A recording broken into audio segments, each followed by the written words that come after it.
And we communicated on TTY often. But I don't know if other deaf people do this, but when we wanted to be sure that we were talking to each other, we had passwords. Now we would identify ourselves using passwords. So I would say, hi, this is, and he would say, and this is with his password. So I knew it was him. And we were friends, remember, really, friends. He had called me before to tell me that the board didn't elect me because he was chair of the search committee. So he called me and said, hi, this is Phil, GI. I said, hi, Phil, it's King. How you doing? Long pause. I am calling to inform you that the Board of Trustees did not select you as president, GI. No back and forth. This conversation, wow, nice, friendly conversation. Told me I was the new president, told me where he wanted me to come meet with the board and that there would be a press conference outside the hotel right away. So, well, that was a thrill. That was really a thrill. And you know, I showed up at the hotel Sunday night, packed with students, packed with press and TV people. I was 44 years old. Man. But that was a PA evening, yeah. That just happened. You know, when there's a movie, they film lots. And most of what they film ends up on the editing room floor. But that wasn't rehearsed or anything, it just happened. I explained to them what PA means, a great PA moment, and I was having fun in the interview. I didn't expect that would become an important part of the movie, but I'm really happy that it did become an important part of the movie. Thank you. PA. We have a question here. You come up so people can see you.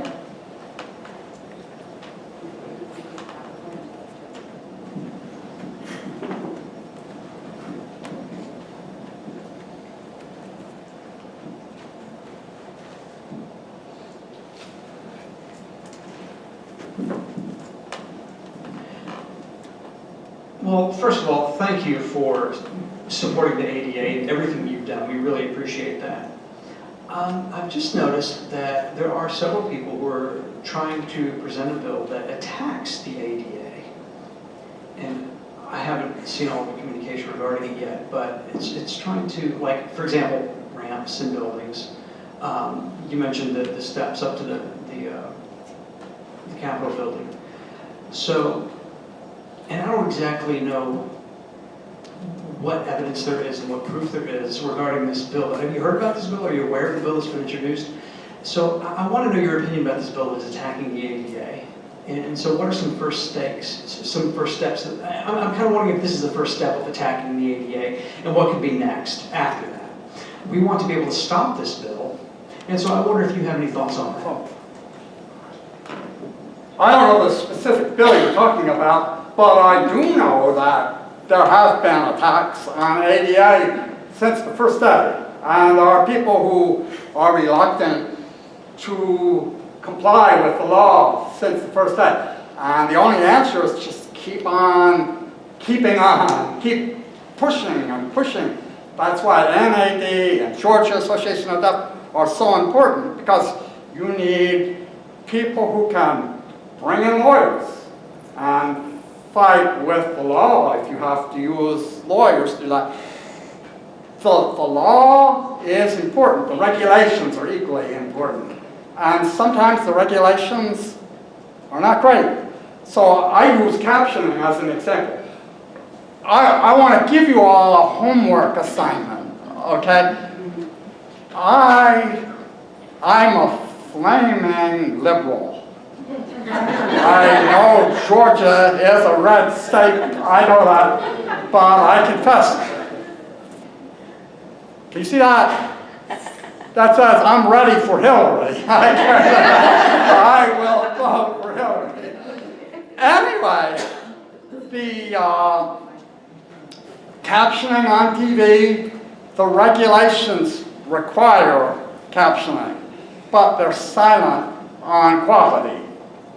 So your homework assignment is to go home and turn on MSNBC at 7 o'clock and watch Chris Matthews. MSNBC is also a flaming liberal TV. It's the opposite of Fox. But Chris Matthews talks fast. His visitors, if they want to get a word in, have to talk fast. The captions, to use professional term, the captions suck. They're really horrible captions. And I have a folder of correspondence with NBC, MSNBC, with the FCC, with Congress committees, explaining that deaf people don't have access to that TV program. It's so bad that I stopped watching Chris Matthews. And if I want, for example, there's something important happening that all of the networks cover, and I want great captioning, I'll watch Fox. Fox captioning is better than NBC captioning. And there's no excuse for it. None. MSNBC just hires the cheapest captioner. And cheap means the quality is not good. And remember I explained about the voice recognition captioning? They could do that probably for almost the same that they pay for this. They don't care. They don't care. They're abiding by the regulations. And I thought I have this, I'm not finished.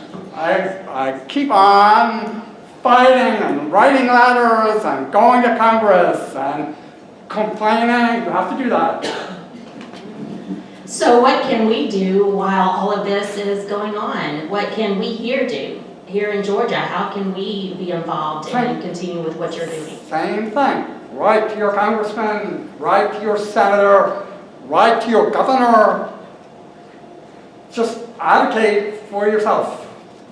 Thank you for asking. Thank you.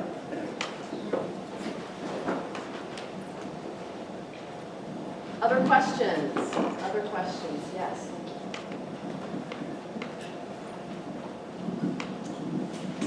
Hi, I'm Adiola Oshanubi. I am a CRC in the Tucker office. My question for you is, how, if you feel that the civil rights movement impacted the disability ADA movement?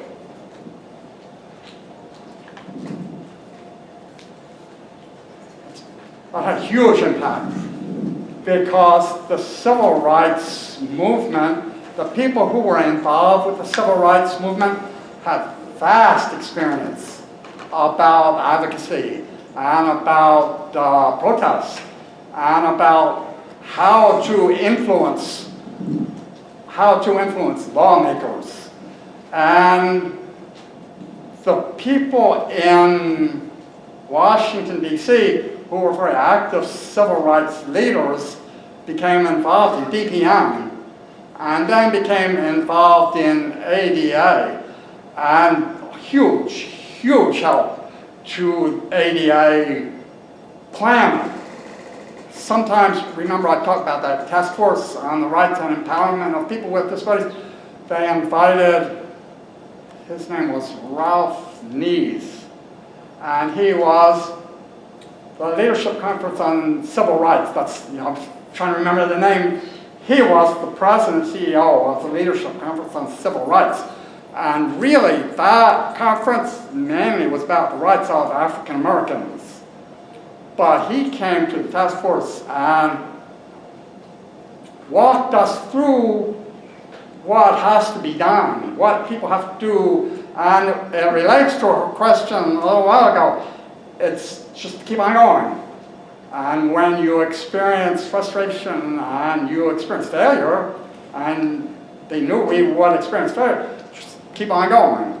So big influence and cooperation that helped a lot. Other questions? Any other questions? Yes.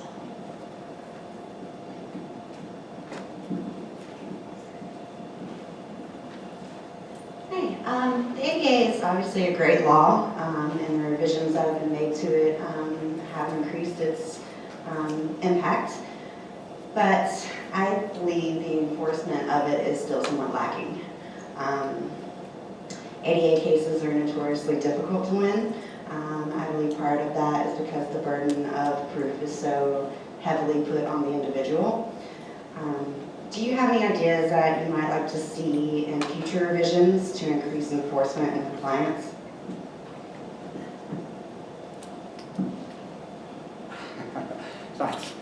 I'm laughing because that's really a political question, and I should not engage in political conversations, but the support for ADA in 1989 was 100% bipartisan, really.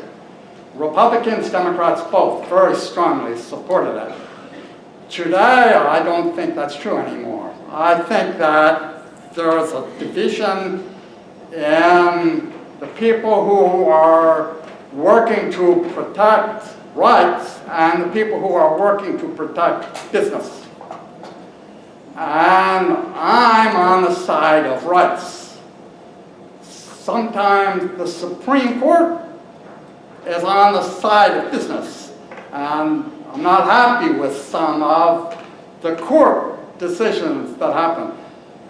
But that's life. That's what's going to happen. And the only way the ADA amendments, they were really important, and they were positive. And the ADA amendments happened because the court had made decisions that weakened the ADA.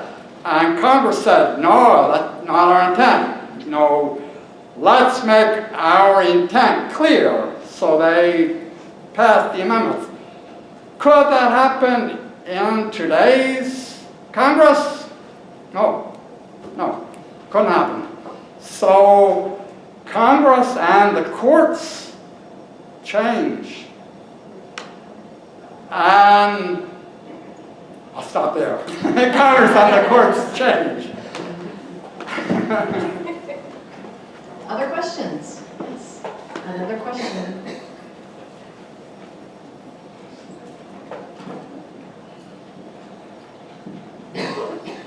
If this is too personal, do not answer.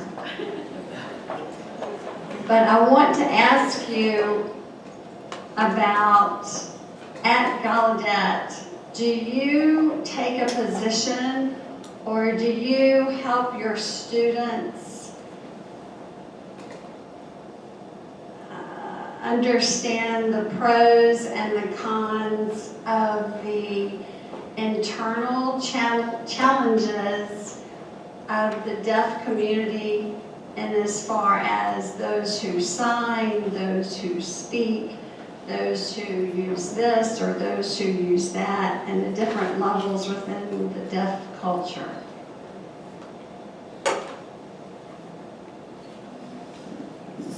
So that's not too personal because that's who I am. That my whole life, before I became president and after I became president, was to collaborate and build bridges. And I'm a very strong believer in every individual has the right to do whatever that person thinks is best for him or her. So communication, for example, I've received letters, emails, I've had people stand up and criticize me in public for SimCom. people say if I SimCom, I cheat ASL, or I cheat speech. And honestly, they're right. They're right. ASL is different than English, and therefore, if I SimCom, I'm not 100% clear ASL. I don't use, I put ASL signs on English sentences. That's just how I communicate. But I probably would not be a good president for Gallaudet right now. I was there at a time when all different disability groups worked together. And it was very, very inspiring. Very good feel. Justin Dart has an honorary degree from Gallaudet.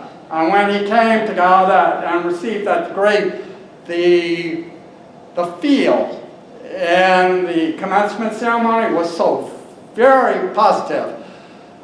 Now it shifted at Gallaudet, so it's shifted in the deaf community, and there are a lot of people who don't respect my choice. So I say, I'm sorry, I respect your choice. If you're pure ASL with no voice, that's your decision. But you should not, lecture me on my decision. I want to be who I am. I talked about that captioning and the guy who does caption access. His name is Bill Graham. He's a really good friend of mine. He established ALDA and the Association of Late Deafened Adults. ALDA's theme, if you will, is whatever works.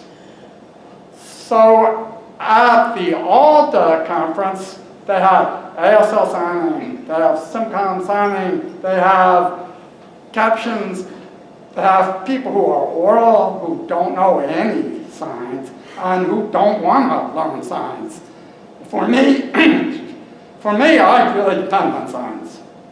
I really depend on sign language interpreting, and I don't know what it would be like if my family didn't sign, for example. But I respect somebody's right to decide they don't want signs.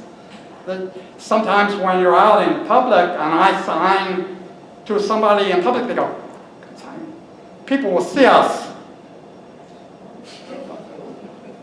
Okay.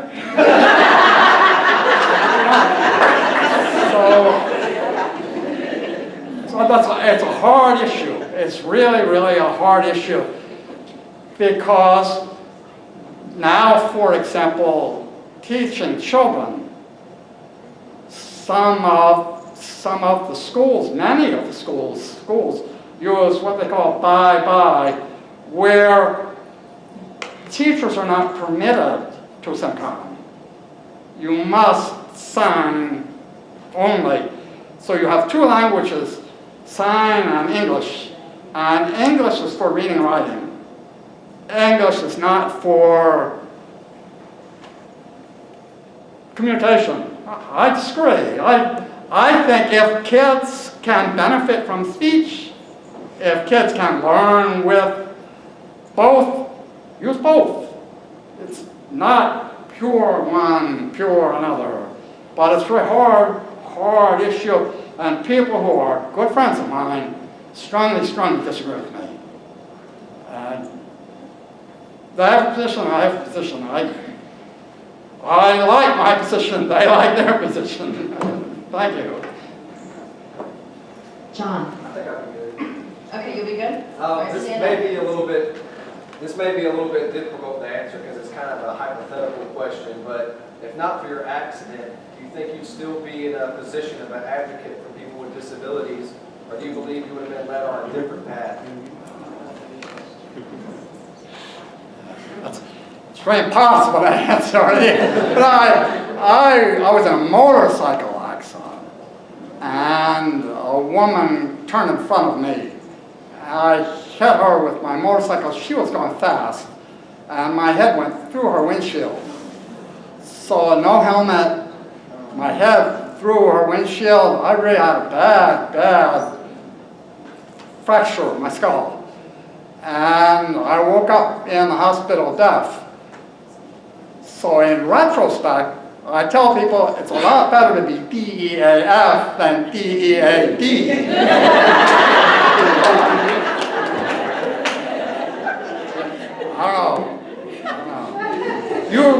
Many of you have no disabilities but have passion and work with people with disabilities. I give you my very strongest praise. You're so important. For me, it's selfish. I'm deaf. I want deaf people to have rights. I want deaf people to have recognition. But I'm deaf, so it's self-serving. Many of you, it's not self-serving. You're doing something good to help advance the lives of people with disabilities, to help allow people with disabilities to showcase their abilities. You know, God bless you. Thank you. Any other questions? Questions? Oh, we do have a question. Rob has a question, yes.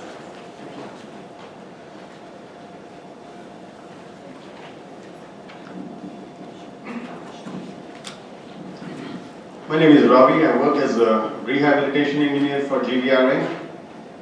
Like you said, attitudes are hard to change, but maybe behavior is easy to change. Do you think with ADA awareness and enforcement, we can bring about that change in behavior? Or is there any other way, like producing movies, to bring about the awareness that would help? So,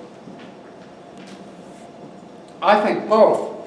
Enforcement is really important because there are people, businesses that don't abide by the laws and the regulations. So the only way to make that happen is enforcement. So that's important. But also movies and people with disabilities acting on TV, sometimes commercials are really cool. Sometimes they have commercials that show people with disabilities in a regular commercial. It's nothing to do with that person's disability. That's wonderful. That's really wonderful when that happens. And every time it happens, it's a little bit of improvement. So, you know, slowly but surely, things will get better and better and better. I have to believe that. You have to believe that. Because for you to do your jobs, you have to believe that attitudes are going to change and that access will improve. I hope it does. Well, it has. It has. It's improved a lot. It's so much better than it was before ADA, but it can be so much better in the future than it is now. Thank you. Other questions? Other questions? Yes, Meg.